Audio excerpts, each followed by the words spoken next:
Assalamualaikum warahmatullahi wabarakatuh. Good day everyone. We are from Group 1. We are going to presentation about the origin and development of English Specific Purpose or ESP. Our member is Alif, Faiz, Rizqullah, Danang, Setyo, Adjie, and Al-Ghiffari, Raihan, Permana.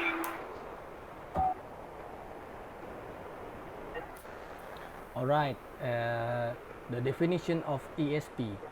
The definition that the event offers is clearly influenced by the Stevens in 1988. Although he has improved it substantially by removing the absolute characteristic that ESP is in contrast with general English and has included more variable characteristics. The division of ESP into absolute and variable characteristics in particular is very helpful in resolving arguments about what is and is not ESP. From the definition, we can see that ESP can but is not necessarily concerned with a specific discipline, nor does it have to be aimed at a certain age group or ability range. ESP should be seen simple as an approach to teaching, or what that the events described as an attitude of mind. This is a similar conclusion to that made by Hutchinson et al., who state ESP is an approach to language teaching in which all decisions as to content and method are based on the learner's reason for learning. Okay, move to the characteristic of ESP.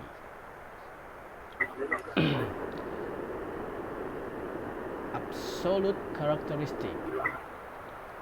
ESP is defined to meet specific needs of the learners, and ESP makes use of underlying methodology and activities of the disciplines it serves.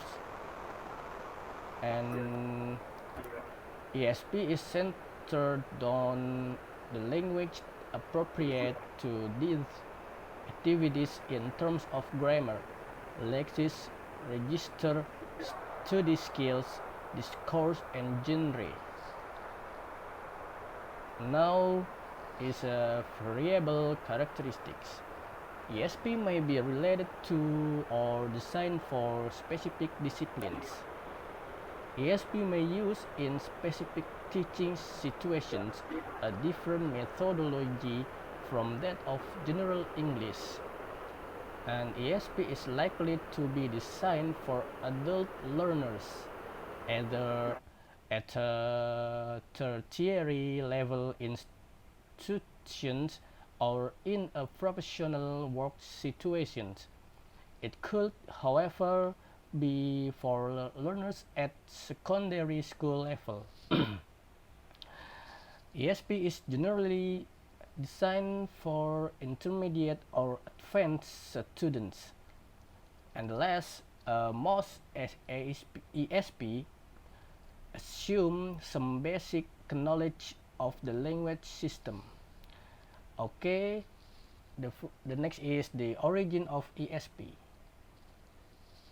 Yes, so the origin of ESP. The origin of ESP is divided by two.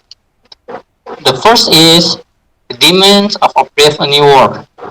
So the first one is that at the end of the Second World War in 1945 heralded an age of enormous and unprecedented expansion in scientific, technical, and economic activity on an international scale.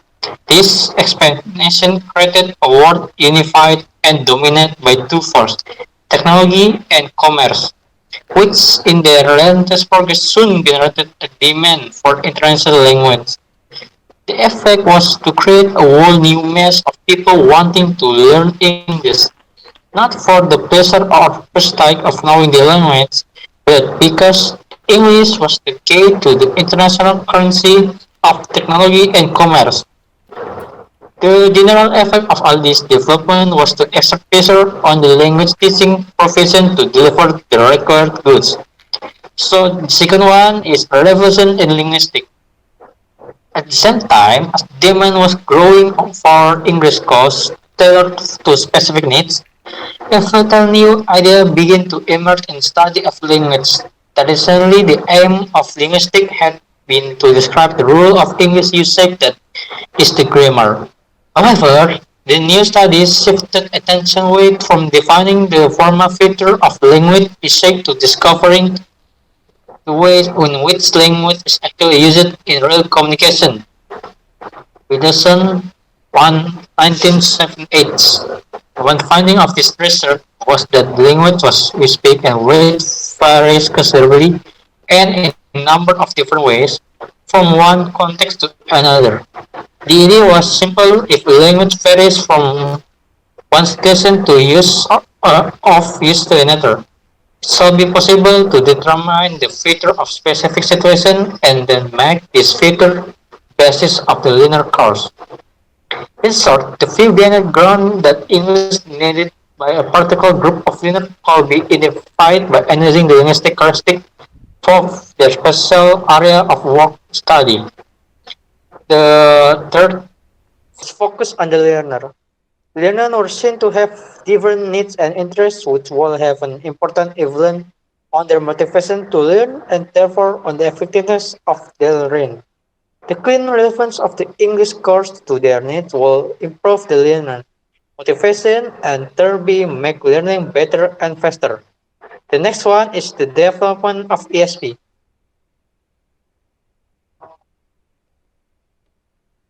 Well, Okay, next, the development of ESP.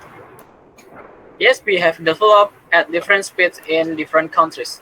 An example of all the approach we shall describe can be found operating somewhere in the world at the present time. First, the concept of spatial language register analysis.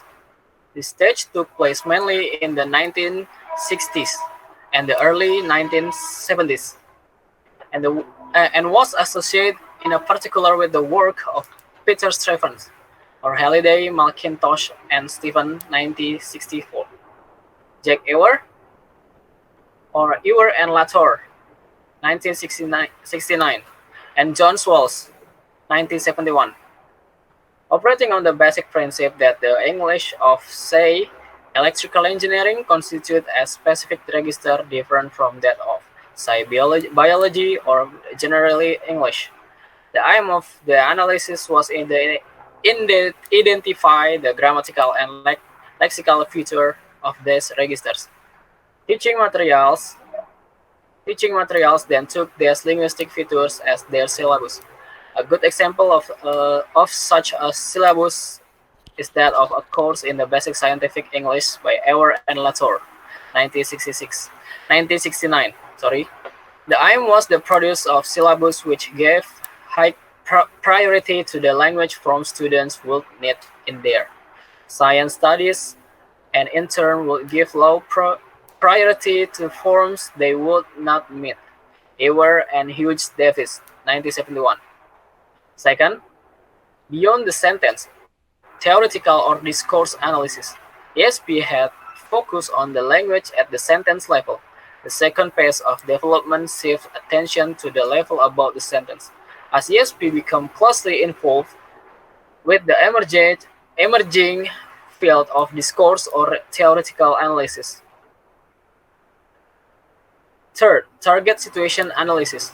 The stage that we come to consider now did not really add anything new to the range of knowledge about ESP. What it aimed to do was to take the existing knowledge and set it on the more scientific basis by establishing procedure for relating language analyzing more closely to learners. Reason for learning. Given that the purpose of an ESP course is to enable learners to function adequately in a target situation, that is, the situation in which learner will use the language they are learning. Then the ESP course design process should be processed by first identifying the target situation and then carrying out a rigorous analysis of the linguistic feature of the situation. The identified feature will form the syllabus of the ESP course.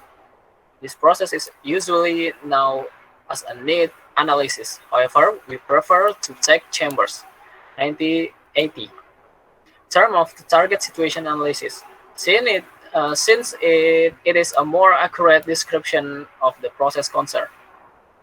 The most of explanation of target situation analysis is the system set out by John Manby in a communicative syllabus design in 1978. The Manby model produced as a detailed profile of the learner's needs in terms of communication purpose, communicative setting, the means of communication, language skill, function, structure, etc. And next, skill and strategies. The fourth stage of ESP has seen an attempt to look below the surface and to consider not the language itself, but the thinking process, the underlying language use. There is no dominant figure in this movement, although we might mention the work of Francois Grelin in 1981. The principal idea behind the skill-centered approach is the underlying language use. There are common reason interpreting process, which, regardless of surface forms, enable us to extract meaning from the discourse. There is therefore no need to focus closely to the surface from the language. The focus should rather be on the underlying interpretive strategies, which enable to the learner to cope with the surface form.